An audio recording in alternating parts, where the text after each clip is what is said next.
जिल्हाधिकारी कुमार आशीर्वाद यांच्या निवासस्थानी बाप्पांचे मोठ्या उत्साहात आगमन। सोलापूर जिल्हाधिकारी कुमार आशीर्वाद यांच्या शासकीय निवासस्थानी गणपती बाप्पांचे मोठ्या उत्साही व मंगलमय वातावरणात आगमन झाले।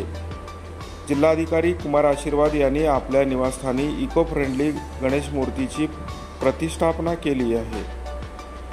जिल्हाधिकाऱ्यांनी सपत्नीक गणपतीची आरती करून दर्शन घेतले। सोलापूर शहर जिल्ह्यातील तमाम शेतकऱ्यांना, नागरिकांना, गणेशोत्सव मंडळांना श्री गणेश उत्सवाच्या यावेळी जिल्हाधिकारी कुमार आशीर्वाद यांनी शुभेच्छा दिल्या आहेत।